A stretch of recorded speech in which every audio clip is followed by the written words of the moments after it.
Bezat Hashem, we're back at the Limut over here at the Knesset Maor Yitzchak. Limut and Sefer Yirat Hashem from Rav Moshe Amber. Bezat Hashem, we're going to do a little bit shinui today. We're going to go into the parasha. The Rebbe wrote in the parasha. Hopefully, maybe we'll do that day in, day out. So today is, by the way, the 12th of the month of Kislev, Friday, the 6th day of the week of Parashat Shabbat Vayishlach. Says the rabbi in the Parashat Vayishlach, Vayishlach Yaakov malachim lefanav el Esav achiv. Arza seir sde Edom. This is the pasuk the rabbi quotes, and he's going to ask you questions. We have 3 questions on this pasuk. Yesh kan shlosha kashiyot. We're going to have 3 questions on this statement over here. Yaakov sent angels to Esav, his brother, to the land of Seir, the field of Edom. First question is, first of all, lefanav lashon yetera. Why does it have to say Vayishlach Yaakov malachim lefanav? You could have just said Vayishlach Yaakov malachim el Esav. Why you need the word lefanav? No, second question. Also achiv. Well, we don't know that Esav is his brother. Why do you have to say his brother? So the pasuk should have read easily. Vayishlach Yaakov malachim el Esav. That's it. Why do I need to add Esav? Achiv. That's question number 2. Okay, number 3. Arza Seir Sde Edom. Then it ends off into the field, into the lands of Seir, the fields of Edom. Ma tzarich ladal makom arzo. Why do we need the place where Esav resides? Who cares? Tetzeru ho yashuv leadmato. Let him die already. What is all this necessary? What's the necessity here? So the rabbi first starts off like this. והתירוצים דרך רמז לנשמת כל אחד ואחד מישראל הנקרא בשם יעקב. Here the rabbi says the answer is that there in each one of these 3 extra elements that we just pointed out, those 3 things are actually hinting to the each person of Jewish people who are connected to Yaakov. First of all, שמוטל עליו להתחנך בתורה בקטנותו ולטרוח בה מאוד. First of all, every person, every Jew is obligated to be oisik and to completely toil in acquiring Torah very much. וככתוב, as it says, זאת התורה אדם כי ימות באוהל. What is the real acceptance of the Torah? It's like we already said many times, where a man has to dedicate himself to Torah just like a man dies. When a man dies in a tent, what is he doing there? He's not busy with nobody. Nobody could disturb him. Not his wife, not his children, not his business. That's what an obligation of every man to toil in the Torah means. You forget the whole world outside. And that's why in the olden days, women were zocheh to olam haba because they sent their husbands away where they didn't disturb them. As the wife of Rabbi Akiva said, had I known, she received a letter from her husband 12 years after he was away from her. Can you imagine a woman today, a month, 2 months without her husband? She goes crazy. Rachel, ishto shel Yaakov Avinu, shel Rabbi Akiva. Rachel, the wife of Rabbi Akiva, the first wife, she said she received a letter. 12 years her husband is coming. Her husband is arriving in 12 years. After 12 years. Tomorrow is his arrival day. Rabbi Akiva was standing in the morning. When did Rabbi Akiva arrive? He arrived right before Netzach Hama. What was his wife doing already? His wife, and particularly the whole community, was already up. 4 or 5 o'clock in the morning, they were preparing whatever they have to prepare, bake bread for their children, for their family. And here, she was talking to her neighbor, and Rabbi Akiva was standing by the gate. Right? And he's about to enter the house, and he overhears his wife chatting with her neighbor. And the neighbor says, wow, Baruch Hashem, finally, your husband, how dare him forsake you for 12 years. My husband goes to learn Torah for 1 year. Do you know why we didn't hear about her husband? Do you know why we don't hear about her husband? Because he goes to learn Torah only for 1 year away from his wife. Rabbi Akiva, the whole Torah Kula is what? Is based on him, because he went away for 24 years. As he was standing by the gate, he hears his wife answer, if I had a choice, if it was my choice, I would if I had a choice, I would tell my husband not to come for another 12 years. Can you imagine that? Rabbi Akiva abandoned his wife at 40. He came back at 52. The children are already grown up, right? And she says, I wish I would send my husband away for 12 more years.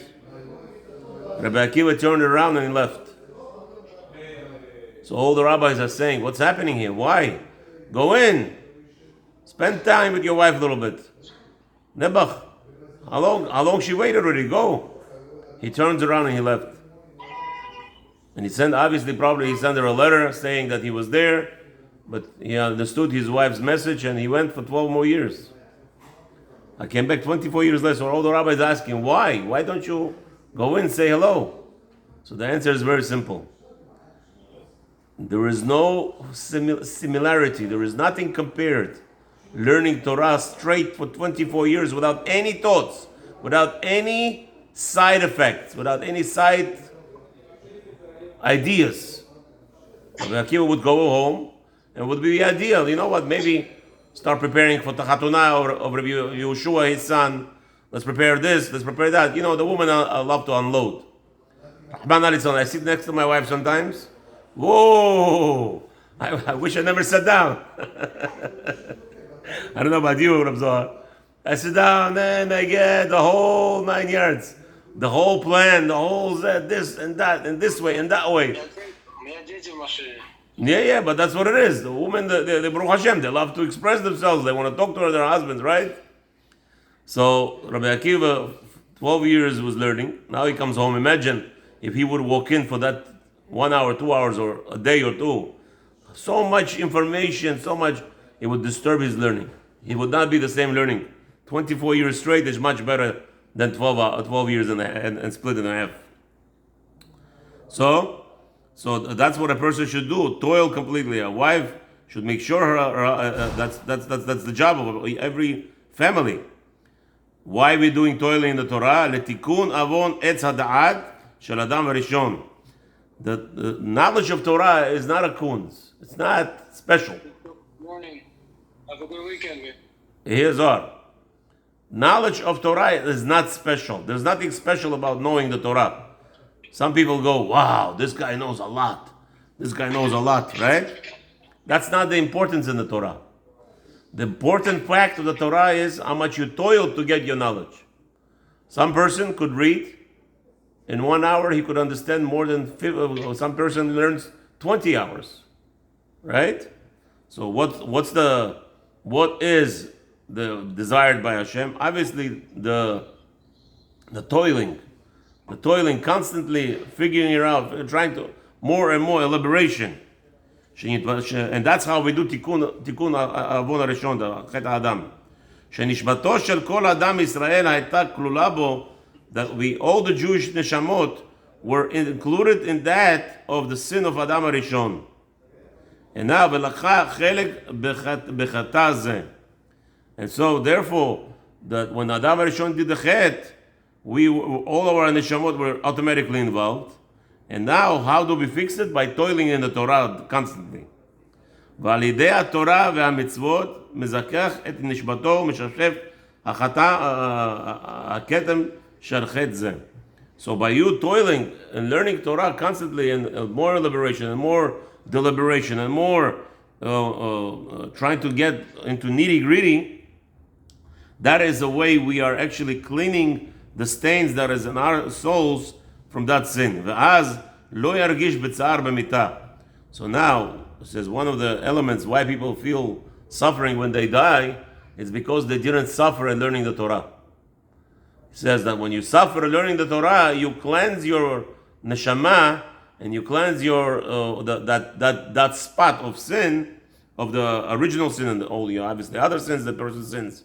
So by toiling over Torah, that cleans you up, and when the person is ready to go from this world to the next world, that element of suffering, transitioning from this world to the next world, is eliminated because of his toiling in the Torah. And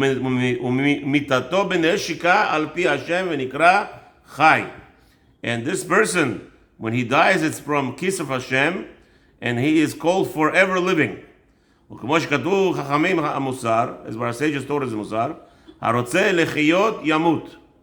Anybody who wants to learn or who live must die.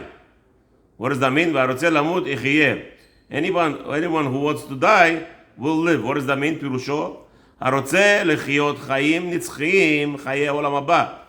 Anybody who wants to live for eternity and the real life in the next world, יעמיד עצמו על התורה ויטריח עצמו עליה לקיים אותה.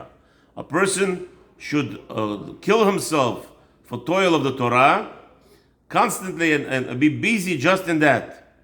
And so, והרוצה למות מיתת הנפש, דהיינו צער ממושך לעולם הבא, אז יחיה בעולם הזה מבלי תורה.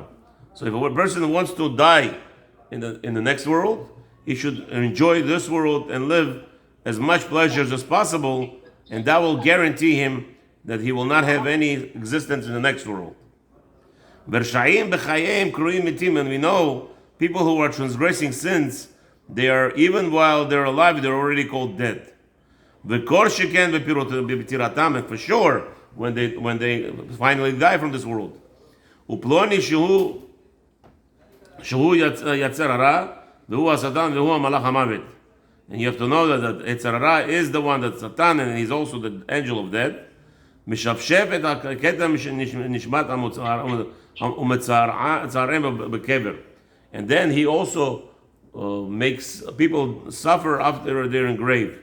כי הוא יורד ומסטין ומסית את האדם להוסיף על חטאתו פשע. And the Satan is constantly wants you to be busy to add more and more to your sin. ואחר כך עולה ומסטין ומקטרג על האדם החוטא לפני השם יתברך. And only then he makes you hear sin, and then he goes there, John Canos, he makes you crazy here to do sin, makes all the desires and everything. And then once the person transgresses, he goes up to Shamayim and he complains to Hashem that this person did that. Okay? And then Hashem says, okay, go punish him. That's the Malach HaMavet. וזהו שאמר השם יתברך לשטן, שהתלבש בנחש והסית לחווה והיה פתירתה את בעלה האדם הראשון. This is what it says over there, that HaKadosh Baruch Hu sent the Satan in the image of a snake, and he went and he seduced a woman to do the sin, and then he told the woman to seduce the man to do the first sin. The Adam HaRishon did the sin, hu yeshuvach rosh, ואתה תשופנו עקב. And it says in the Torah that the Adam, a human, will squash the head of the snake, but you squash you will... What? Sorry. Yeah. And Hashem says to the snake, and you smite him in his heel. What is the purpose of that? Pirushu Adam, yishufach rosh. It says over there that a human will squash the head, ישפשף אותך בתחילה. דהיינו על ידי חינוך האדם בתורה וקיום. No, it means, what does it say? ישפשף, it says ישופח ראש, right? It's using that word, he will smite your head. Or ישופח, he will squash the head. What does that mean? That as a person is actually, Hashem is talking to a human. What's the point? That a human has to toil with his brain, with his head, meaning break your head in understanding Sugyot Torah, to understand the heart or any element of the Torah, v'keyum mitzvot, and fulfilling the mitzvot, v'reshit yamav, from the beginning of his days, v'kol meshech hayav, and to the entire life that a person lives in this world, sh'az yishavshev et ha'yetzer hara b'kirbo. And that's what it means. That while toiling in the Torah and learning through his youth and through his life, this is how we are breaking the head, meaning the breaking, it's like we want to break the head of the Satan, but no, it's breaking, where is the Satan? Satan is in us. So that's where we're breaking it through toiling through the Torah. By im even hu nimuach, right? Even a stone could be smoothened. Como shamar David v'libi halal b'kirbi, as it says over there. David HaMelech says, and my heart is like a dead organ in my heart within me. Ve'im lav atat teshufenu akev. So that means a person is is working on himself through embedding himself, getting himself to that perfection through breaking his head, through going through hard sections in the Torah, and that's how we break the Satan. However, what about Satan? What is Satan supposed to do to us? And he's supposed to smite us in the heel. Pirush, meaning, if a person did not break his head, and therefore breaking the desires of his Yetzer Hara, while he was alive in this world, אז הנחש שמשפף את הכתם מנשמתו ויצער אותו לבסוף אחר פטירתו, וזהו עקב פירוש לבסוף. So what is Ekev? Ekev means heel, but it also means the end, right? This is the end of our body, the heel. So meaning that if a person throughout his life did not toil in controlling his desires and learning Torah, which again is supposed to fix the first sin, what happens in the end? Comes the Satan and bites, meaning in the end of his life, he takes revenge on him for all his actions. Rahman al-Islam. And that's what every Jew is supposed to do through our life. The Rabbi says here we should recognize that this is our task. Our task is not that I know what the halacha is. Some people here in Florida, Rabbi, just tell me the halacha. That's all what I care. No. Hashem is not interested. Just knowledge. Just know and bye-bye. Hashem wants you to toil, to elaborate, and get stronger. And what does that stronger do? That's how we fight the Satan, that we should be successful at every turn. Baruch Adonai Olam Amen. We're going to start halachot in a few minutes.